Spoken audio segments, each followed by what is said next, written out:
Friends, ನಾವು ಮುಂದಿನ ಕ್ಲಾಸ್ನಲ್ಲಿ ಹೋಲ್ಡಿಂಗ್ ಕಂಪನಿಯ ಥೆರಾಟಿಕಲ್ ಪಾರ್ಟ್ ಮತ್ತು 5 ಮಾರ್ಕ್ಸ್ ಕ್ವೆಶ್ಚನ್ಗಳು ಅಥವಾ ಇಂಪಾರ್ಟೆಂಟ್ ಪಾಯಿಂಟ್ಸ್ಗಳನ್ನು ಯಾವ ರೀತಿ ಬಿಡಿಸಬೇಕು ಅನ್ನೋದ್ರ ಬಗ್ಗೆ ನೋಡ್ತಾ ಇದ್ದೀವಿ. ಇವತ್ತು ಅದರ ಮುಂದುವರೆದ ಕ್ಲಾಸ್ ಆಗ್ಬಿಟ್ಟು ನಾವೇನ್ ಮಾಡ್ತಾ ಇದೀವಿ ಅಂದ್ರೆ, ಇವತ್ತು ಹೋಲ್ಡಿಂಗ್ ಕಂಪನಿಯ ಅಕೌಂಟ್ಸ್ನ ಇಂಪಾರ್ಟೆಂಟ್ ಪಾಯಿಂಟ್ಸ್ಗಳಾದ ಫಸ್ಟ್ ನಮ್ಮ ಇಂಪಾರ್ಟೆಂಟ್ ಪಾಯಿಂಟ್ಸ್ ಏನಪ್ಪಾ ಅಂದ್ರೆ, ಮೆಜಾರಿಟಿ ಮತ್ತು ಮೈನಾರಿಟಿ ರೇಷಿಯೋನ ಕಂಡುಹಿಡಿಯುವುದಕ್ಕೆ 5 ಮಾರ್ಕ್ಸ್ ಕ್ವೆಶ್ಚನ್ ಬರುತ್ತೆ ಅಂತ ಹೇಳಿದ್ದೆ. ಎರಡನೇ ಇಂಪಾರ್ಟೆಂಟ್ ಪಾಯಿಂಟ್ ಏನಂತ ಹೇಳಿದ್ದೆ, ಟೈಮ್ ಅಥವಾ ಪೀರಿಯಡ್ ರೇಷಿಯೋ ಮೇಲೆ 5 ಮಾರ್ಕ್ಸ್ ಕ್ವೆಶ್ಚನ್ ಬರಬಹುದು. ಅಥವಾ ಮೂರನೇ ಇಂಪಾರ್ಟೆಂಟ್ ಪಾಯಿಂಟ್ ಏನಂತಂದ್ರೆ, ಪ್ರೀ ಅಕ್ವಿಜಿಷನ್ ರಿಸರ್ವ್ ಅಥವಾ ಪೋಸ್ಟ್ ಅಕ್ವಿಜಿಷನ್ ರಿಸರ್ವ್ ಅಂತ ಕೇಳಬಹುದು 5 ಮಾರ್ಕ್ಸ್ಗೆ. ನಾಲ್ಕನೇ ಇಂಪಾರ್ಟೆಂಟ್ ಪಾಯಿಂಟ್ ಏನಂದ್ರೆ, ಪ್ರೀ ಅಕ್ವಿಜಿಷನ್ ಪ್ರಾಫಿಟ್ ಅಥವಾ ಪೋಸ್ಟ್ ಅಕ್ವಿಜಿಷನ್ ಪ್ರಾಫಿಟ್ ಮೇಲೆ 5 ಮಾರ್ಕ್ಸ್ ಕ್ವೆಶ್ಚನ್ ಕೇಳಬಹುದು. ಐದನೇ ಪಾಯಿಂಟ್ ಏನಂತಂದ್ರೆ, ಐದನೇದು ಕ್ಯಾಪಿಟಲ್ ರಿಸರ್ವ್ ಅಥವಾ ಗುಡ್ ವಿಲ್ ಮೇಲೆ 5 ಮಾರ್ಕ್ಸ್ ಕ್ವೆಶ್ಚನ್ ಕೇಳಬಹುದು. ಅಥವಾ ಅನ್ರಿಯಲೈಸ್ಡ್ ಪ್ರಾಫಿಟ್ ಮೇಲೆ 5 ಮಾರ್ಕ್ಸ್ ಕ್ವೆಶ್ಚನ್ ಕೇಳಬಹುದು ಅಂತ ಹೇಳ್ತೀವಿ. ಈಗ ನಿನ್ನೆ ನಾವೇನ್ ಮಾಡಿದೀವಿ, ಫಸ್ಟ್ ಮೆಜಾರಿಟಿ ಮತ್ತು ಮೈನಾರಿಟಿ ರೇಷಿಯೋನ ಇಂದಿನ ಕ್ಲಾಸ್ ನಲ್ಲಿ ನೋಡಿದೀವಿ. ಟೈಮ್ ಮತ್ತು ಪೀರಿಯಡ್ ರೇಷಿಯೋನ ಇಂದಿನ ಕ್ಲಾಸ್ ನಲ್ಲಿ ನೋಡಿದೀವಿ. ಪ್ರೀ ಅಕ್ವಿಜಿಷನ್ ಪ್ರಾಫಿಟ್ ಮತ್ತು post acquisition pre acquisition reserve ಮತ್ತು ಪೋಸ್ಟ್ ಅಕ್ವಿಜಿಷನ್ ರಿಸರ್ವ್ ಸಹ ಇಂದಿನ ಕ್ಲಾಸ್ ನಲ್ಲಿ ನೋಡಿದೀವಿ. ಅದರ ಮುಂದುವರೆದ ಭಾಗವಾಗಿ ಆ ಮೂರು ಏನಿದೆ, ಮೆಜಾರಿಟಿ ಮತ್ತು ಮೈನಾರಿಟಿ ರೇಷಿಯೋ, ಟೈಮ್ ಮತ್ತು ಪೀರಿಯಡ್ ರೇಷಿಯೋ ಹಾಗೂ ಪ್ರೀ ಅಕ್ವಿಜಿಷನ್ ರಿಸರ್ವ್ ಮತ್ತು ಪೋಸ್ಟ್ ಅಕ್ವಿಜಿಷನ್ ರಿಸರ್ವ್ ಮೂರನ್ನ ಒಂದೇ ಪ್ರಾಬ್ಲಮ್ ಅಲ್ಲಿ ಕ್ಯಾಲ್ಕುಲೇಟ್ ಮಾಡಿ ಇವು 5 ಮಾರ್ಕ್ಸ್ ಯಾವ ರೀತಿ ಬರುತ್ತಾ ಅಂತ ಹೇಳ್ಬಿಟ್ಟು ತೋರಿಸ್ತಾ ಇದ್ದೀವಿ. ಈ 5 ಮಾರ್ಕ್ಸ್ ಕ್ವೆಶ್ಚನ್ಸ್ ಬರುತ್ತೆ. ಈ ಕ್ವೆಶ್ಚನ್ ಅನ್ನು ನಾನು ವಿಡಿಯೋದಲ್ಲಿ ಪೋಸ್ಟ್ ಮಾಡಿದೀವಿ. ನೀವು ಆ ಕ್ವೆಶ್ಚನ್ ಅನ್ನು ನೋಡ್ಕೊಳ್ಳಿ. ಈ ಕ್ವೆಶ್ಚನ್ಗೆ ನಾವು ಆನ್ಸರ್ ನ ನೋಡೋಣ. ಕ್ವೆಶ್ಚನ್ ಏನ್ ಹೇಳುತ್ತೆ ಅಂದ್ರೆ, ಕ್ವೆಶ್ಚನ್ ಹೇಳುತ್ತಂದ್ರೆ, from the following information calculate pre acquisition and post acquisition reserve and majority and minority ratios ಅಂತ ಹೇಳುತ್ತಾ, ಇದಕ್ಕೆ ಬ್ಯಾಲೆನ್ಸ್ ಶೀಟ್ ಇದೆ ಫ್ರೆಂಡ್ಸ್. ಬ್ಯಾಲೆನ್ಸ್ ಶೀಟ್ ನಲ್ಲಿ ಏನು ಕೊಟ್ಟಿದ್ದಾನೆ, ಶೇರ್ ಕ್ಯಾಪಿಟಲ್ ಕೊಟ್ಟಿದ್ದಾನೆ, ರಿಸರ್ವ್ಸ್ ಕೊಟ್ಟಿದ್ದಾನೆ, ಅದೇ ರೀತಿ ಅಸೆಟ್ಸ್ ಕೊಟ್ಟಿದ್ದಾನೆ. ಕೆಳಗಡೆ ಹೇಳ್ತಾ ಇದ್ದಾರೆ, H limited purchased 5000 shares of S Limited on 1/4/2017. ಏನಂತ ಹೇಳ್ತಾನೆ, on 1/4/2017 on which date there were rupees 22,500 to the credit of general reserve in S Limited. ಅಂದ್ರೆ ಈಗ ಒಂದು ಬ್ಯಾಲೆನ್ಸ್ ಶೀಟ್ ಅನ್ನು ಕೊಟ್ಟಿದ್ದಾರೆ. ಬ್ಯಾಲೆನ್ಸ್ ಶೀಟ್ ಇರೋದು 30/3/2018 ಇರುವಂತದ್ದು. ಇಲ್ಲಿ ಎಚ್ ಕಂಪನಿಯು ನೋಡ್ರಿ, ಇಲ್ಲಿ ಎಚ್ ಕಂಪನಿಯು ಎಸ್ ಕಂಪನಿಯನ್ನ ಖರೀದಿ ಮಾಡುತ್ತಾ ಅಥವಾ ಎಚ್ ಕಂಪನಿಯು ಎಸ್ ಕಂಪನಿಯ 5,000 ಷೇರುಗಳನ್ನು ಖರೀದಿ ಮಾಡುತ್ತಾ. ಎಚ್ ಅದು ಹೋಲ್ಡಿಂಗ್ ಕಂಪನಿ. ಯಾವ ಕಂಪನಿಯು ಇನ್ನೊಂದು ಕಂಪನಿಯ ಶೇಕಡ 50% ಗಿಂತ ಹೆಚ್ಚಿನ ಷೇರುಗಳನ್ನು ಖರೀದಿ ಮಾಡುತ್ತದೆ, ಅದಕ್ಕೆ ಅಂತ ಕರಿತೀವಿ ಹೋಲ್ಡಿಂಗ್ ಕಂಪನಿ ಅಂತ ಕರಿತೀವಿ. ಈಗ ಆ ಹೋಲ್ಡಿಂಗ್ ಕಂಪನಿ ಆದಂತ ಎಚ್ ಕಂಪನಿಯು 5,000 ಷೇರುಗಳನ್ನ ಎಸ್ ಕಂಪನಿಯಿಂದ ಖರೀದಿ ಮಾಡುತ್ತಾ. ಎಸ್ ಕಂಪನಿಯಲ್ಲಿ 7,500 ಷೇರುಗಳಿದ್ದವು. ಎಸ್ ಕಂಪನಿಯ ಕ್ಯಾಪಿಟಲ್ ಎಷ್ಟಿದೆ ಅಂದ್ರೆ, ಎಸ್ ಕಂಪನಿಯ ಕ್ಯಾಪಿಟಲ್ ನೋಡಿ, ಈಗ ನಾವು ಇದನ್ನ ಫಸ್ಟ್ ಮೆಜಾರಿಟಿ ಮತ್ತು ಮೈನಾರಿಟಿ ರೇಷಿಯೋನ ಕಂಡುಹಿಡಿಯೋಣ, ಆಮೇಲೆ ಟೈಮ್ ಪೀರಿಯಡ್ ರೇಷಿಯೋನ ಕಂಡುಹಿಡಿಯೋಣ, ಆಮೇಲೆ ಪ್ರೀ ಅಕ್ವಿಜಿಷನ್ ರಿಸರ್ವ್ ಅನ್ನ ಕಂಡುಹಿಡಿಯೋಣ ಫ್ರೆಂಡ್ಸ್. ಈಗ ಅದಕ್ಕೆ ಸಂಬಂಧಪಟ್ಟ ಹಾಗೆ ಫಸ್ಟ್ ನಾವು ಕಂಡುಹಿಡಿಯಬೇಕಾಗಿದ್ದು main important point, majority and minority ratio. Majority and minority ratio. Minority ratio friends, ಇದರ ಫಾರ್ಮೆಟ್, ಮೆಜಾರಿಟಿ ಮತ್ತು ಮೈನಾರಿಟಿ ರೇಷಿಯೋ ಫಾರ್ಮೆಟ್ ಏನಿದೆ ಅಂದ್ರೆ, ನಾವು ಇಲ್ಲಿ ನೋಡಿದೀವಿ ಫಾರ್ಮೆಟ್. ನಾವು ಫಾರ್ಮೆಟ್ ನ 3 ಭಾಗ ಮಾಡಿದೀವಿ. ಒಂದು ಶೇರ್ ಕ್ಯಾಪಿಟಲ್ ಅಥವಾ ಟೋಟಲ್, ಇನ್ನೊಂದು ಮೆಜಾರಿಟಿ, ಇನ್ನೊಂದು ಮೈನಾರಿಟಿ. 3 ಭಾಗವನ್ನ ಮಾಡಿದ್ದೀವಿ. ಈಗ ಎಚ್ ಕಂಪನಿ ಎಸ್ ಕಂಪನಿಯಲ್ಲಿ ಇನ್ವೆಸ್ಟ್ಮೆಂಟ್ ಮಾಡ್ತಾ ಇದೆ. ನಮಗ ಇಲ್ಲಿ ಹೋಲ್ಡಿಂಗ್ ಕಂಪನಿ ಇಂಪಾರ್ಟೆಂಟ್ ಅಲ್ಲ, ನಮಗ ಇಲ್ಲಿ ಸಬ್ಸಿಡರಿ ಕಂಪನಿ ಇಂಪಾರ್ಟೆಂಟ್. ಇಲ್ಲಿ ಖರೀದಿ ಮಾಡುವ ಕಂಪನಿ ಇಂಪಾರ್ಟೆಂಟ್ ಅಲ್ಲ, ಯಾವ ಕಂಪನಿಯು ಮಾರಾಟಕ್ಕೆ ಹೋಗುತ್ತಾ ಅಥವಾ ಯಾವ ಕಂಪನಿಯು ಸಬ್ಸಿಡರಿ ಕಂಪನಿ ಆಗುತ್ತಾ ಆ ಕಂಪನಿ ಇಂಪಾರ್ಟೆಂಟ್. ಈಗ ಇಲ್ಲಿ ಎಸ್ ಕಂಪನಿಯಲ್ಲಿ ಎಷ್ಟು ಸಾವಿರ ಷೇರುಗಳಿದಾವೆ ಅಂದ್ರೆ, ಎಸ್ ಕಂಪನಿಯಲ್ಲಿ 7,500 ಷೇರುಗಳಿವೆ ಫ್ರೆಂಡ್ಸ್. ನೋಡಿ, ಬ್ಯಾಲೆನ್ಸ್ ಶೀಟ್ ನಲ್ಲಿ ಹೇಳ್ತಾ ಇದ್ದಾನೆ, ಬ್ಯಾಲೆನ್ಸ್ ಶೀಟ್ ನಲ್ಲಿ ಹೇಳ್ತಿದ್ದಾನೆ 7,000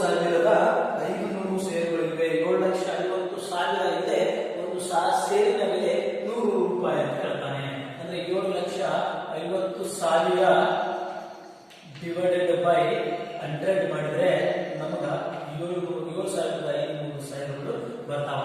ಈ 7,500 ಷೇರುಗಳಲ್ಲಿ ಹೋಲ್ಡಿಂಗ್ ಕಂಪನಿಯು 5,000 ಷೇರುಗಳನ್ನ ಖರೀದಿಸಿದೆ.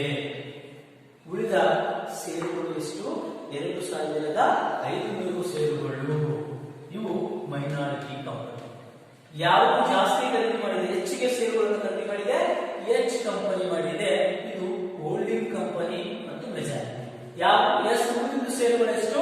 ಎಸ್ ಕಂಪನಿಯಲ್ಲಿವೆ 2,500 ಮೈನಾರಿಟಿ ಷೇರುಗಳು. ಇದರ ರೇಷಿಯೋ ಎಷ್ಟಾಗುತ್ತದೆ? 2,500 ಒಂದೇ, 2,500 ಎರಡನೇ. ಅಂದ್ರೆ ಆ ರೇಷಿಯೋ ಎಷ್ಟು? ರೇಷಿಯೋ ಇಸ್ ಈಕ್ವಲ್ ಟು 2:1 ಆಗುತ್ತೆ ಫ್ರೆಂಡ್ಸ್. ರೇಷಿಯೋ ಎಷ್ಟಾಗುತ್ತೆ? 2:1.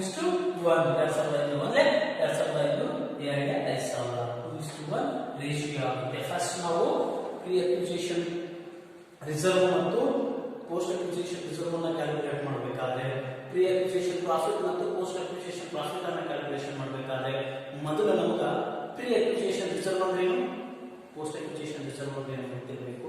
ಪ್ರೀ ಅಕ್ವಿಸಿಷನ್ ಪ್ರಾಫಿಟ್ ಅಂದ್ರೆ ಏನು, ಪೋಸ್ಟ್ ಅಕ್ವಿಸಿಷನ್ ಪ್ರಾಫಿಟ್ ಅಂದ್ರೆ ಏನು ನಮಗೆ ಗೊತ್ತಿರಬೇಕು. ಪ್ರೀ ಅಕ್ವಿಸಿಷನ್ ಅಂದ್ರೆ ಖರೀದಿ ಮಾಡುವ ಮೊದಲು, ಪೋಸ್ಟ್ ಅಕ್ವಿಸಿಷನ್ ಅಂದ್ರೆ ಖರೀದಿಯ ನಂತರ. ಅಂದ್ರೆ ಎಚ್ ಕಂಪನಿಯನ್ನು ಎಸ್ ಕಂಪನಿಯನ್ನ ಖರೀದಿ ಮಾಡುವ ಮೊದಲು ಭಾಗ ಎಷ್ಟು, ಖರೀದಿ ಮಾಡಿದ ನಂತರದ ಭಾಗ ಎಷ್ಟು ಅಂತ ಹೇಳ್ಬಿಟ್ಟು. ಈಗ ಫ್ರೆಂಡ್ಸ್ ನಾವು ಟೈಮ್ ಪೀರಿಯಡ್ ರೇಷಿಯೋನ ನೋಡೋಣ friends. Time period ratio, time period ratio ನೋಡೋಣ, ಅಥವಾ ಟೈಮ್ ಫಾರ್ ಪೀರಿಯಡ್ ರೇಷಿಯೋನ ನೋಡೋಣ ಅಂತ ಕರೀತೀವಿ. ಈ ಟೈಮ್ ಫಾರ್ ಪೀರಿಯಡ್ ರೇಷಿಯೋ ಅಂತ ತಕ್ಷಣ ಈ ಕಂಪನಿಯ ಬ್ಯಾಲೆನ್ಸ್ ಶೀಟ್ ಹೇಳ್ತಾನೆ ಎಂಡಿಂಗ್ ಆಗೋದು 31/3/2015.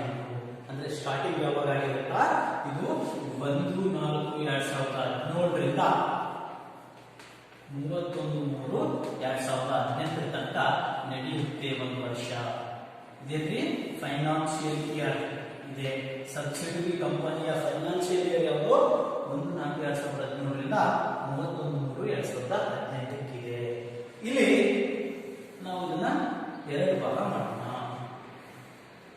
ಓಕೆ, ಪ್ರೀ ಅಕ್ವಿಸಿಷನ್,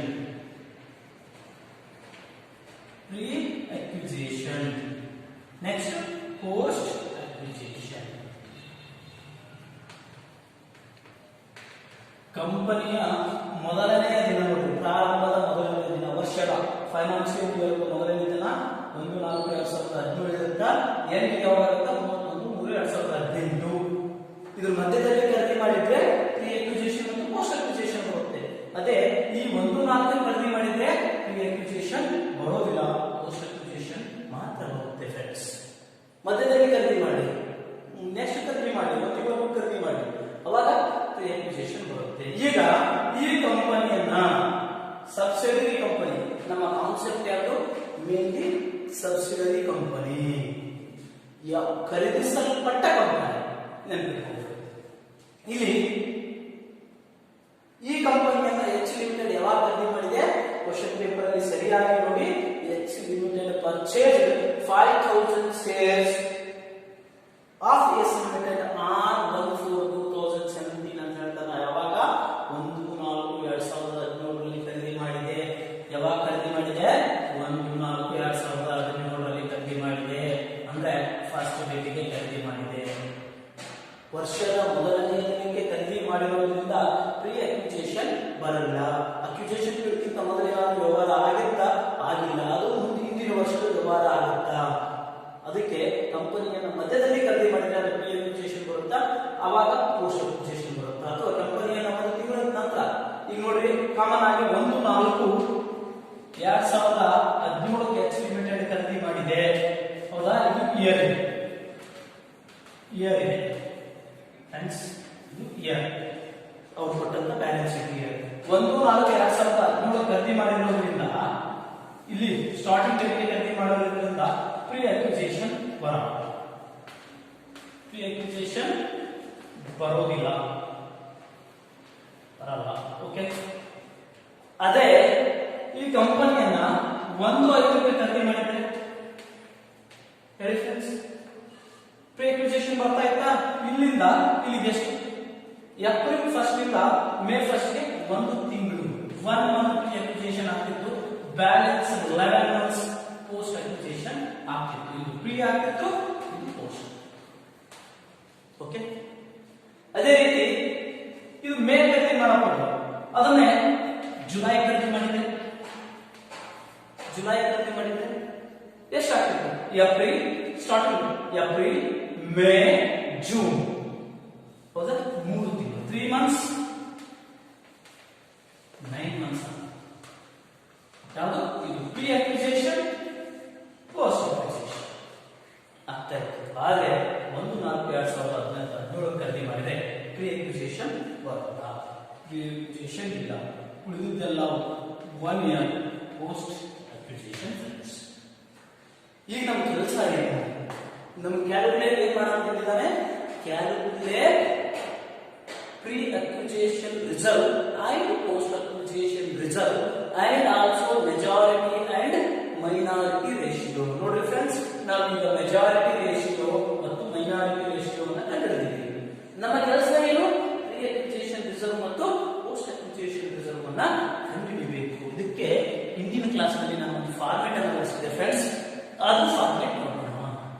ಆ ಫಾರ್ಮೆಟ್ ಪ್ರಕಾರ ಪ್ರಾಬ್ಲಮ್ ಅನ್ನ ನೋಡೋಣ. ನಿಮಗೆ ಪ್ರೀ ಅಕ್ವಿಸಿಷನ್ ಮತ್ತು ಪೋಸ್ಟ್ ಅಕ್ವಿಸಿಷನ್ ಕಾನ್ಸೆಪ್ಟ್ ಕ್ಲಿಯರ್ ಆಯಿತು ಅಂತ ನಾನು ಅನ್ಕೊಂಡಿದ್ದೀನಿ. ಓಕೆ, ನೋಡಿ ಫ್ರೆಂಡ್ಸ್, ಈಗ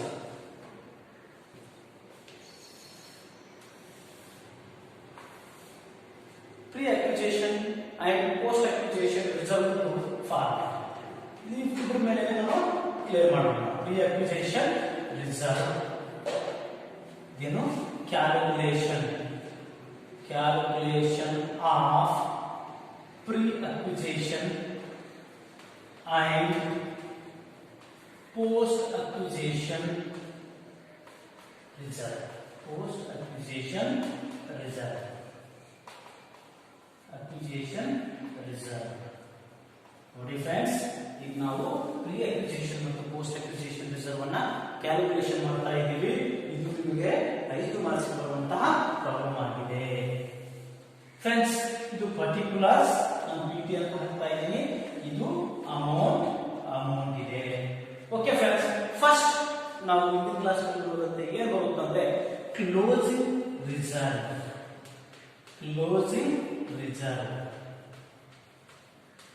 ಫ್ರೆಂಡ್ಸ್, ನಾವು ಮತ್ತೊಂದು ಹೇಳ್ತಿದ್ದೀವಿ. ನಮ್ಮ ಕಾನ್ಸೆಪ್ಟ್ ಏನಿತ್ತು? ಸಬ್ಸಿಡರಿ ಕಂಪನಿ ಮಾತ್ರ.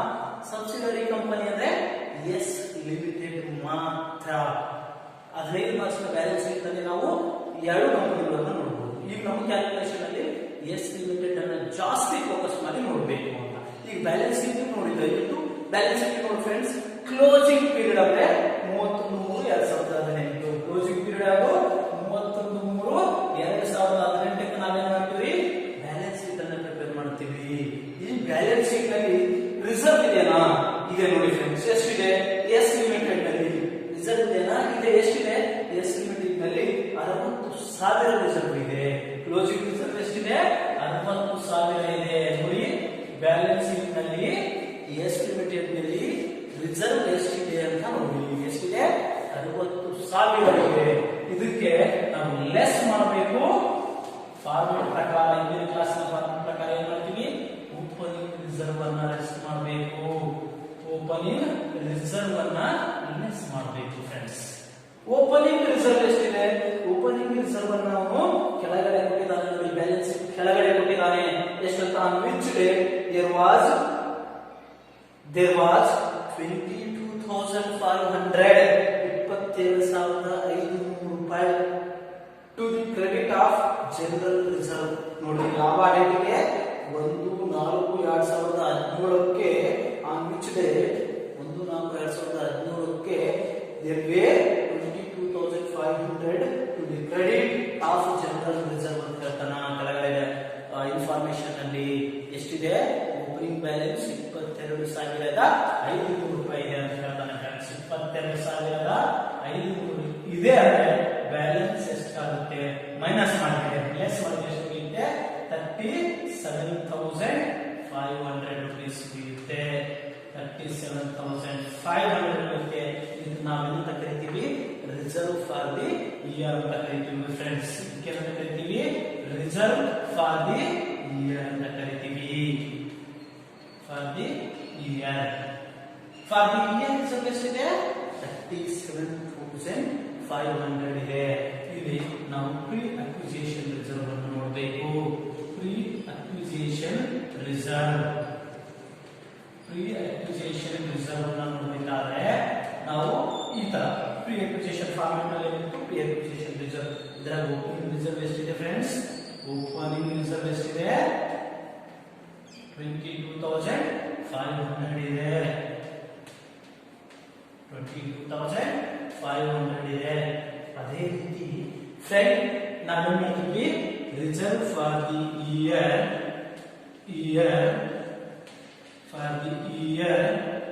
ಇಂಟು ಟೈಮ್ ಪೀರಿಯಡ್ ರೇಷಿಯೋ ಮಾಡ್ತಾ ಇದ್ವಿ ಅಥವಾ ಟೈಮ್ ರೇಷಿಯೋ ಮಾಡ್ತಾ ಇದ್ವಿ. ಇವಾಗ ಪ್ರೀ ಪೀರಿಯಡ್ ಇರೋದೇ ಇರೋದಿಲ್ಲ, ಪ್ರೀ ಅಕ್ವಿಸಿಷನ್ ಪೀರಿಯಡ್ ಇರೋದೇ ಇರೋದ್ರಿಂದ ನಾವೇನ್ ಮಾಡ್ತಿದೀವಿ? ನಾವು reserve for the year time ರೇಷಿಯೋನ ಹಾಕುವ ಅವಶ್ಯಕತೆ ಇಲ್ಲ. ಪ್ರೀ ಅಕ್ವಿಸಿಷನ್ ಪೀರಿಯಡ್ ಇದೆಯಾ? ಪ್ರೀ ಅಕ್ವಿಸಿಷನ್ ರೇಷಿಯೋ ಇದೆಯಾ? ಟೈಮ್ ಪೀರಿಯಡ್ ರೇಷಿಯೋದಲ್ಲಿ ಪ್ರೀ ಅಕ್ವಿಸಿಷನ್ ಇದೆಯಾ? ಇಲ್ಲ ನೋಡಿ, ಇಲ್ಲ ಅಂದಾಗ ನಾವು ಕ್ಯಾಲ್ಕುಲೇಷನ್ ಮಾಡೋದಿಲ್ಲ. ಈ ಬರುವಂತ ಅಮೌಂಟ್ ಏನಿದೆ 22,500 ಏನಿದೆ ಪ್ರೀ ಅಕ್ವಿಸಿಷನ್ ರಿಸರ್ವ್ ಆಗುತ್ತೆ. Pre acquisition reserve. ನೆಕ್ಸ್ಟ್ ಬರುತ್ತೆ ಫ್ರೆಂಡ್ಸ್ ಬಿ. ನೋಡಿ ಫ್ರೆಂಡ್ಸ್, ಉಳಿದಿದ್ದೆಲ್ಲ ಅಮೌಂಟ್ ಏನಾಗಿರುತ್ತೆ? ಪೋಸ್ಟ್ ಅಕ್ವಿಸಿಷನ್ ಆಗುತ್ತೆ. ಪೋಸ್ಟ್ ಅಕ್ವಿಸಿಷನ್ ರಿಸರ್ವ್ ಉಳಿದ ಎಲ್ಲ ಅಮೌಂಟ್ ಸಹ ಪೋಸ್ಟ್ ಅಕ್ವಿಸಿಷನ್ ರಿಸರ್ವ್ ಗೆ ಬಂದ್ಬಿಡುತ್ತೆ. ರಿಸರ್ವ್ ಯಾವುದು? ಇದಕ್ಕೆ ನಮಗೆ reserve for the year calculation ಇದೆ. Reserve for the year into period ratio friends ನೆನಪಿಟ್ಕೊಳ್ಳಿ. ಟೋಟಲ್ ಪೀರಿಯಡ್ ರೇಷಿಯೋ 1 ಇಯರ್ ಇದೆ, ಪೋಸ್ಟ್ ಅಕ್ವಿಸಿಷನ್ ಇದೆ. ಅಂದ್ರೆ ಎಷ್ಟಿದೆಯೋ ಅಷ್ಟು ಸಹ ಪೋಸ್ಟ್ ಅಕ್ವಿಸಿಷನ್ ಹೋಗುತ್ತೆ. ಎಷ್ಟಿದೆ? Reserve for the year 37,500 into 1 ಅಂದ್ರೆ 37,500 1 ಅಂತ ಹಾಕಿದ್ರೆ ಅದು 1 ಇಯರ್ ಅಲ್ಲ, 1 ಇಯರ್ ಸೇಮ್ 37,500 ಹೋಗ್ಬಿಡುತ್ತೆ. ಇದಕ್ಕ ಪೋಸ್ಟ್ ಅಕ್ವಿಸಿಷನ್ ರಿಸರ್ವ್ ಅಂತ ಕರಿತೀವಿ ಫ್ರೆಂಡ್ಸ್. ಇದಕ್ಕೇನಂತ ಕರಿತೀವಿ? ಪೋಸ್ಟ್ ಅಕ್ವಿಸಿಷನ್ ರಿಸರ್ವ್ ಅಂತ ಕರಿತೀವಿ ಫ್ರೆಂಡ್ಸ್. ನಾವು ಈ ಪ್ರಾಬ್ಲಮ್ ಅಲ್ಲಿ pre acquisition reserve, post acquisition reserve, majority and minority ratio ಇದೆಲ್ಲವನ್ನ ಕಂಡುಹಿಡಿದಿದ್ದೀವಿ ಫ್ರೆಂಡ್ಸ್. ನೆಕ್ಸ್ಟ್ ಪ್ರಾಬ್ಲಮ್ ಅಲ್ಲಿ ನಾವು ಏನ್ ಮಾಡೋಣ? 5 ಮಾರ್ಕ್ಸ್ ಇನ್ನೂ ಒಂದು ಪ್ರಾಬ್ಲಮ್ ಮಾಡೋಣ. ಏನ್ ನೋಡೋಣ? ನೆಕ್ಸ್ಟ್ ಪ್ರಾಬ್ಲಮ್ ಅಲ್ಲಿ ಪ್ರೀ ಅಕ್ವಿಸಿಷನ್ ಪ್ರಾಫಿಟ್ ಮತ್ತು ಪೋಸ್ಟ್ ಅಕ್ವಿಸಿಷನ್ ಪ್ರಾಫಿಟ್ ಅನ್ನ ನೋಡೋಣ. ಪ್ರೀ ಅಕ್ವಿಸಿಷನ್ ಪ್ರಾಫಿಟ್ ಮತ್ತು ಪೋಸ್ಟ್ ಅಕ್ವಿಸಿಷನ್ ಪ್ರಾಫಿಟ್ ಅನ್ನ ನೋಡೋಣ.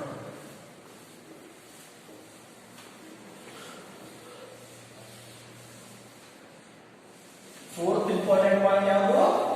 First important point majority and minority ratio. Second important point time or period ratio. Third important point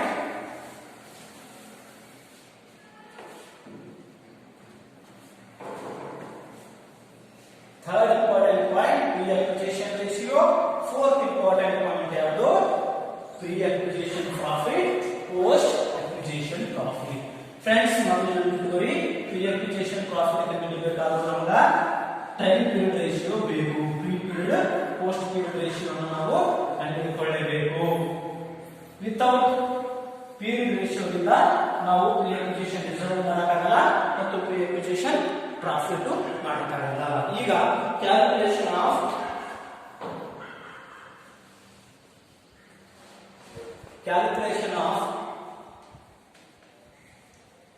friends, calculation of pre-acquisition profit, acquisition profit and post-acquisition profit. Acquisition profit. Okay. Now we are calculation of pre-acquisition profit and post-acquisition profit. My friends, format ಯಾವ ರೀತಿ ಇದೆ ಅಂದ್ರೆ same ಇದೆ. ಯಾವ ರೀತಿ ಅಂದ್ರೆ reserve pre acquisition reserve ಮತ್ತು post acquisition reserve format ಏನಿತ್ತು ಸೇಮ್ ಸಹ ಪ್ರೀ ಅಕ್ವಿಸಿಷನ್ ಪ್ರಾಫಿಟ್ ಮತ್ತು ಪೋಸ್ಟ್ ಅಕ್ವಿಸಿಷನ್ ಪ್ರಾಫಿಟ್ ಫಾರ್ಮೆಟ್ ಇದೆ. ಯಾವ ರೀತಿ ನೋಡಿ ಫ್ರೆಂಡ್ಸ್, ಫಾರ್ಮೆಟ್ ಯಾವ ರೀತಿ ಇದೆ ಸೇಮ್ ಇದೆ. ಈಗ ಫಾರ್ಮೆಟ್ ಅನ್ನು ನೋಡೋಣ. Particulars amount friends. ಓಕೆ, ಇಲ್ಲಿ ಫಸ್ಟ್ ಏನ್ ಬರ್ತಿತ್ತು ಕ್ಲೋಸಿಂಗ್ ಪ್ರಾಫಿಟ್ ಬರುತ್ತೆ. Closing profit. ಓಕೆ, ಇದಕ್ಕೆ ಲೆಸ್ ಏನ್ ಮಾಡ್ತಾ ಇದೀವಿ ಓಪನಿಂಗ್ ರಿಸರ್ವ್ ಮಾಡ್ತಾ ಇದ್ವಿ. ಅದೇ ರೀತಿ ಓಪನಿಂಗ್ ಪ್ರಾಫಿಟ್ ಮಾಡ್ತೀವಿ. ಫಾರ್ಮೆಟ್ ಓಪನಿಂಗ್ ಪ್ರಾಫಿಟ್ ಬರುವಂತ amount profit for the year. Profit for the year profit for the year ಬರುವಂತ ನೆಕ್ಸ್ಟ್ ನಾವೇನ್ ಮಾಡ್ತಾ ಇದ್ವಿ A pre acquisition profit. Pre acquisition profit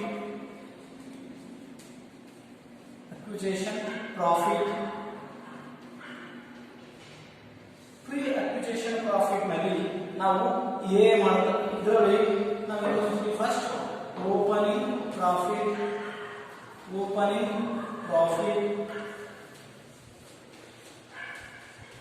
ಇಲ್ಲಿ ಬರುತ್ತಲ್ಲ ಈ ಓಪನಿಂಗ್ ಪ್ರಾಫಿಟ್ ಅನ್ನ ತೆಗೆದುಕೊಳ್ತಿದ್ವಿ.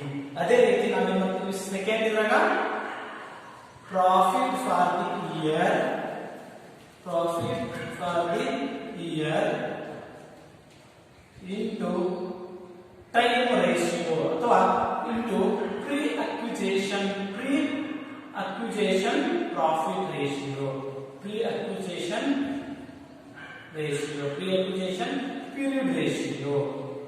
ಪೀರಿಯಡ್ ರೇಷಿಯೋನ ಮಾಡ್ತಾ ಇದ್ವಿ. ಓಕೆ ಫ್ರೆಂಡ್ಸ್, ಎರಡನ್ನ ಕೂಡಿಸ್ಬಿಟ್ಟು ನಾವೇನ್ ಕರಿತೀವಿ ಪ್ರೀ ಅಕ್ವಿಸಿಷನ್ ಪ್ರಾಫಿಟ್. ಇದಕ್ಕೆ ಅಂತ ಕರಿತೀವಿ ಪ್ರೀ ಅಕ್ವಿಸಿಷನ್ ಪ್ರಾಫಿಟ್ ಅಂತ ಕರಿತೀವಿ. ಓಕೆ, ಇದಕ್ಕೆ ಪ್ರೀ ಅಕ್ವಿಸಿಷನ್ ಪ್ರಾಫಿಟ್ ಅಂತ ಕರಿತಾ ಇದ್ವಿ. ಅದೇ ರೀತಿ ನೆಕ್ಸ್ಟ್ ಇದರಲ್ಲಿ ಏನು ಬಿ ಬರುತ್ತಾ ಏನು ಪೋಸ್ಟ್ ಅಕ್ವಿಸಿಷನ್ ಪ್ರಾಫಿಟ್.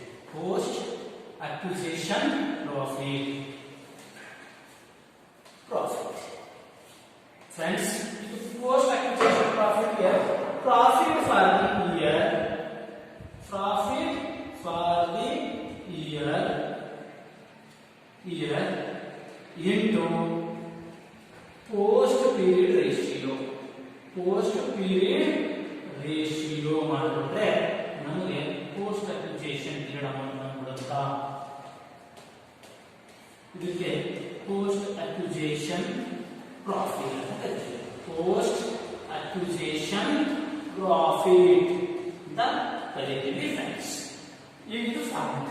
ಇದ್ರ ಮೇಲೆ ನೆನಪಿಟ್ಕೊಳ್ಳಿ, ಪ್ರೀ ಅಕ್ವಿಸಿಷನ್ ರಿಸರ್ವ್ ಮಾಡಿದ್ರು, ಪೋಸ್ಟ್ ಅಕ್ವಿಸಿಷನ್ ರಿಸರ್ವ್ ಮಾಡಿದ್ರು, ಪ್ರೀ ಅಕ್ವಿಸಿಷನ್ ಪ್ರಾಫಿಟ್ ಮಾಡಿದ್ರು, ಪೋಸ್ಟ್ ಅಕ್ವಿಸಿಷನ್ ಪ್ರಾಫಿಟ್ ಮಾಡಿದ್ರು. ನಾವು ಟೈಮ್ ಪೀರಿಯಡ್ ರೇಷಿಯೋನ ಕಂಡುಹಿಡಿಯಲೇಬೇಕು. ಈಗ ಇದ್ರ ಮೇಲೆ ಒಂದು ಪ್ರಾಬ್ಲಮ್ ಅನ್ನು ಮಾಡೋಣ. ಯಾವ್ದ್ರ ಮೇಲೆ? Calculation of pre acquisition profit and post acquisition profit ಮೇಲೆ ಫ್ರೆಂಡ್ಸ್. ಈಗ ಪ್ರಾಬ್ಲಮ್ ನಂಬರ್ ನೋಡೋಣ. ಇಲ್ಲಿ ಬ್ಯಾಲೆನ್ಸ್ ಶೀಟ್ ಕೊಟ್ಟಿದ್ದಾರೆ. ಬ್ಯಾಲೆನ್ಸ್ ಶೀಟ್ ನಲ್ಲಿ ಹೇಳ್ತಾ ಇದ್ದಾರೆ Rajan limited purchase sales in Sajan limited.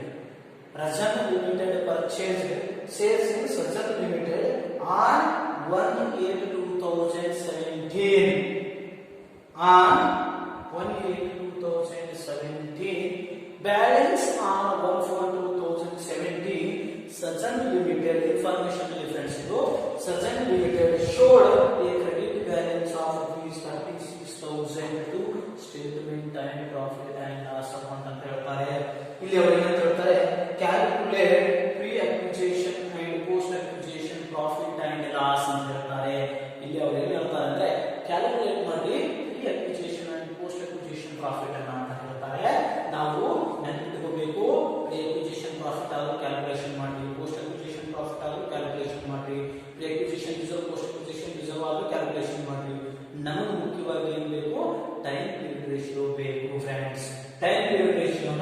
ಕಂಡುಹಿಡಿಕೊಳ್ಳೋಣ. First point ಏನು? Time or period ratio. ಈ ಕ್ವಶನ್ ಅನ್ನ ಸಾಲ್ವ್ ಮಾಡ್ತಾ ಇದ್ವಿ. ಟೈಮ್ ಆರ್ ಪೀರಿಯಡ್ ರೇಷಿಯೋ ಅನ್ನು ತೆಗೆದುಕೊಂಡು ಕಾಸಿ. Okay friends, time or period ratio ಮಾಡಬೇಕಾದ್ರೆ ನಾವು ಎರಡು ಭಾಗ ಮಾಡ್ತೀವಿ. Pre acquisition period, acquisition period. Okay, pre acquisition period. Next friends, post acquisition period. Acquisition period ಅನ್ನು ಮಾಡ್ತೀವಿ. ಫ್ರೆಂಡ್ಸ್, ಇಲ್ಲಿ ಬ್ಯಾಲೆನ್ಸ್ ಶೀಟ್ ಕೊಟ್ಟಿದ್ದಾರೆ 31/3/2018 ಅಂತ. ಅಂದ್ರೆ ಇಯರ್ ಸ್ಟಾರ್ಟ್ ಆಗೋದು ಯಾವಾಗ? 1/4/2017 ಟು 31/3/2018 ಒಂದು ವರ್ಷ. ಹೌದಾ? ಇಲ್ಲಿ ನಾವೇನಂತ ಕರಿತೀವಿ? ಫೈನಾನ್ಷಿಯಲ್ ಇಯರ್ ಅಂತ ಕರಿತೀವಿ. ಆದರೆ present company limited, Sajal company limited ಅನ್ನ ಯಾವಾಗ ಖರೀದಿ ಮಾಡಿದ್ವಿ ಅಂದ್ರೆ, ಖರೀದಿ ಯಾವಾಗ ಮಾಡಿದ್ವಿ ಅಂದ್ರೆ ಪರ್ಚೇಸ್ ಡೇಟ್ ಯಾವಾಗ ಅಂದ್ರೆ 1/8/2017. ಅಂದ್ರೆ ಏಪ್ರಿಲ್ ಆದ್ಮೇಲೆ ಏಪ್ರಿಲ್, ಮೇ, ಜೂನ್, ಜುಲೈ 4 ತಿಂಗಳು ಮುಗಿದ ಮೇಲೆ ಆಗಸ್ಟ್ 1 ಖರೀದಿ ಮಾಡಿದೆ. ಯಾವಾಗ? ಏಪ್ರಿಲ್, ಮೇ, ಜೂನ್, ಜುಲೈ 4 ತಿಂಗಳು ಆಗಿದೆ. 4 ಮಂತ್ಸ್ ಏನಿದೆ ಇದು ಪ್ರೀ ಅಕ್ವಿಜಿಷನ್ ಪೀರಿಯಡ್. 4 ಮಂತ್ಸ್ ಏನು? Pre acquisition period. ಒಂದು ವರ್ಷದಲ್ಲಿ ಉಳಿದ ತಿಂಗಳುಗಳು ಎಷ್ಟು ಇರ್ತಾವೆ? 4 ತೆಗೆದ್ರೆ 8 ತಿಂಗಳುಗಳು ಏನು? Post acquisition period. ಓಕೆ, ಖರೀದಿ ಮಾಡಿರೋದು ಯಾವಾಗಿದು? 1/8 ಖರೀದಿ ಮಾಡೋದ್ರಿಂದ ಇದರ ಹಿಂದಿನ ಪೀರಿಯಡ್ ಇದೆ. ಏಪ್ರಿಲ್ ವರ್ಷದ starting financial year April, May, June, July 4 ತಿಂಗಳ ಏನು? Pre acquisition period. ಬ್ಯಾಲೆನ್ಸ್ ಒಂದು ವರ್ಷಕ್ಕೆ ಎಷ್ಟು ತಿಂಗಳ? 8 ತಿಂಗಳು ಏನು? Post acquisition period. ಫ್ರೆಂಡ್ಸ್, ಈಗ ನಾನು 4 1/2 ರೇಷಿಯೋ ಎಷ್ಟು? 1:2 friends. Ratio 1:2. Pre acquisition period ratio 1:2 ಅಂದ್ರೆ 1 + 2 1/3 2/3. ಓಕೆ, ಇಲ್ಲಿ pre acquisition period 1/3, post acquisition period 2/3. Friend, ಈಗ ನಾವು calculation of pre acquisition profit and post acquisition profit ಅನ್ನ ಮಾಡೋಣ. ನೋಟ್, ಈಗ ಕ್ಯಾಲ್ಕುಲೇಷನ್ ಅಂತ ಹಾಕ್ಬಿಡ್ತೀವಿ. ಕ್ಯಾಲ್ಕುಲೇಷನ್. ಓಕೆ, ನಾವು pre acquisition profit, post acquisition profit ಎರಡು ಕ್ಯಾಲ್ಕುಲೇಷನ್ ಮಾಡ್ತೀವಿ. ಓಕೆ, ಇಲ್ಲಿ ಪರ್ಟಿಕ್ಯುಲರ್ ಅಮೌಂಟ್ ಫ್ರೆಂಡ್ ಇಲ್ಲಿ ಪಕ್ಕಕ್ಕೆ ಫಾರ್ಮ್ಯಾಟ್ ಇದೆ, ನೋಡ್ತಾ ಹೋಗೋಣ. ಬ್ಯಾಲೆನ್ಸ್ ಶೀಟ್ ನಲ್ಲಿ ಕ್ಲೋಸಿಂಗ್ ಡೇ ಯಾವುದು? ವರ್ಷದ ಕ್ಲೋಸಿಂಗ್ ಡೇ 31/3/2018 ಇದೆ. ಅವನು ಬ್ಯಾಲೆನ್ಸ್ ಶೀಟ್ ನಲ್ಲಿ ಏನ್ ಕೊಟ್ಟಿರ್ತಾನೆ? ಪ್ರಾಫಿಟ್. ಅದು ಕ್ಲೋಸಿಂಗ್ ಪ್ರಾಫಿಟ್ ಆಗುತ್ತೆ. ಫ್ರೆಂಡ್ಸ್, ಬ್ಯಾಲೆನ್ಸ್ ಶೀಟ್ ನಲ್ಲಿ ಅವನು ಪ್ರಾಫಿಟ್ ಕೊಟ್ಟಿದ್ದಾನೆ. ಎಷ್ಟು ಕೊಟ್ಟಿದ್ದಾನೆ? 90,000 ಕೊಟ್ಟಿದ್ದಾನೆ. 90,000 is closing profit. Closing profit ಎಷ್ಟಿದೆ? 90,000 ಇದೆ ಫ್ರೆಂಡ್. ಕ್ಲೋಸಿಂಗ್ ಪ್ರಾಫಿಟ್ ಎಷ್ಟಿದೆ? 90,000 ಇದೆ. Okay, closing profit balance sheet ಕೊಟ್ಟಂತ ಪ್ರಾಫಿಟ್ 31/3/2018 ಡೇಟ್ಗೆ ಎಷ್ಟು? 90,000 ಇದೆ. Less opening profit. Opening profit ಇದೆನಾ? ಇದೆ ಫ್ರೆಂಡ್. ಎಲ್ಲಿದೆ ಅಂದ್ರೆ ಅವನು ಇನ್ಫಾರ್ಮೇಶನ್ ಅಲ್ಲಿ ಕೊಟ್ಟಿದ್ದಾನೆ. ರಜನ್ ಕಂಪನಿ ಸಜನ್ ಕಂಪನಿಯನ್ನ 1/8/2017 ಖರೀದಿ ಮಾಡಿತು. ಅದೇ ಅಲ್ಲಿ on balance 1/4/2017 showed A credit balance. Credit ಅಂದ್ರೆ ಪ್ರಾಫಿಟ್, ಡೆಬಿಟ್ ಅಂದ್ರೆ ಲಾಸ್. ಕ್ರೆಡಿಟ್ ಬ್ಯಾಲೆನ್ಸ್ ಆಫ್ ₹36,000 ಅಂದ್ರೆ 36,000 ರೂಪಾಯಿ ಪ್ರಾಫಿಟ್ ಇದೆ ಅಂತ. ಯಾವಾಗ? ಓಪನಿಂಗ್ 1/4/2017 ಅಂದ್ರೆ 1/4/2017 ಅಂದ್ರೆ ಓಪನಿಂಗ್ ಪ್ರಾಫಿಟ್ ಇದೆ ಅಂತ ಅರ್ಥ. ಓಪನಿಂಗ್ ಪ್ರಾಫಿಟ್ ಎಷ್ಟಿದೆ ಅಂದ್ರೆ ಆ ದಿನಕ್ಕೆ 36,000 36,000 ಅಂತ ಹೇಳ್ತಾನೆ ಫ್ರೆಂಡ್ಸ್. 36,000 ಅಂತ ಹೇಳಿದ್ರೆ ಇಲ್ಲಿ ಒಂದು ಮೊತ್ತ ಎಷ್ಟಾಗಿರುತ್ತೆ ಅಂತಂದ್ರೆ ಎಷ್ಟಾಗಿರುತ್ತೆ ಹೇಳಿದ್ರೆ 54,000 ಆಗಿರುತ್ತೆ. ಈ 54,000 ಏನಂತ ಕರಿತೀವಿ ಫ್ರೆಂಡ್ಸ್? ಇಲ್ಲಿ ನೋಡಿ, 54,000ಗೆ ಪ್ರಾಫಿಟ್ ಫಾರ್ ದಿ ಇಯರ್ ಅಂತ ಕರಿತೀವಿ. ಏನಿದು? Profit for the year. Profit for the year ಎಷ್ಟಿದೆ? 54,000 ಇದೆ. ಈಗ ಇದರಲ್ಲಿ ಎ ಅಂತ ಬರೋದು pre acquisition profit. Pre acquisition profit ನ ಕಂಡುಹಿಡಿಯಬೇಕು. ಪ್ರೀ ಅಕ್ವಿಜೇಷನ್ ಪ್ರಾಫಿಟ್ ಅನ್ನು ಕಂಡುಹಿಡಿಯಬೇಕು ಅಂತಂದ್ರೆ ಫಾರ್ಮುಲಾ ಪ್ರಕಾರ ಫಸ್ಟ್ ಏನಿದೆ ಫ್ರೆಂಡ್? ಫಾರ್ಮುಲಾ ಪ್ರಕಾರ pre acquisition profit opening profit ಇದೆ. ಓಪನಿಂಗ್ ಪ್ರಾಫಿಟ್ ಇದೆಯಾ ಕಾಣ್ತಾ ನಿಮ್ಗೆ? ಓಪನಿಂಗ್ ಪ್ರಾಫಿಟ್ ಇದೆಯಾ? ಎಲ್ಲಿದೆ ಓಪನಿಂಗ್ ಪ್ರಾಫಿಟ್? ಎಷ್ಟಿದೆ? ಓಪನಿಂಗ್ ಪ್ರಾಫಿಟ್ 36,000 ಇದೆ. ಅದಕ್ಕೆ ನಾನು ಓಪನಿಂಗ್ ಪ್ರಾಫಿಟ್ 36,000 ಅನ್ನ ಇಲ್ಲಿ ತೆಗೆದುಕೊಳ್ತೀನಿ. ನೆಕ್ಸ್ಟ್ ನಾವೇನು ತೆಗೆದುಕೊಳ್ಬೇಕು? Profit for the year into pre acquisition period ratio. ಏನಂತ ಹೇಳ್ತಿದ್ದಾನೆ? ಪ್ರಾಫಿಟ್ ಫಾರ್ ದಿ ಇಯರ್ ಏನು ಹೇಳ್ತಾನೆ ನೋಡಿ? Profit for the year into pre-acquisition period ratio. Period ratio. Okay. ನೋಡಿ ಫ್ರೆಂಡ್, ಹೇಳ್ತಾನ ಪ್ರಾಫಿಟ್ ಫಾರ್ ದಿ ಇಯರ್ ಎಷ್ಟಿದೆ? 54,000 ಇದೆ. ಓಕೆ. ಈ 54,000 ಗೆ ಪ್ರೀ ಅಕ್ವಿಜೇಷನ್ ಪೀರಿಯಡ್ ರೇಷಿಯೋ ಎಷ್ಟಿದೆ? ಪ್ರೀ ಅಕ್ವಿಜೇಷನ್ ಪೀರಿಯಡ್ ರೇಷಿಯೋ ಎಷ್ಟಿದೆ? 1:3. 1/3 ಇದೆ. ಓಕೆ. 1/3 ಅಂತಂದ್ರೆ 18,000 ರೂಪಾಯಿ ಆಗುತ್ತೆ ಫ್ರೆಂಡ್ಸ್. 18,000 ರೂಪಾಯಿ ಕೂಡಿಸಿದ್ರೆ 36 ಪ್ಲಸ್ 18 ಎಷ್ಟಾಗುತ್ತೆ? 54,000 ರೂಪಾಯಿ ಆಗುತ್ತೆ ಫ್ರೆಂಡ್. ಇದು ಪ್ರೀ ಅಕ್ವಿಜೇಷನ್ ಪ್ರಾಫಿಟ್. ಇದೇನು? Pre acquisition profit. Okay. Next B post acquisition profit.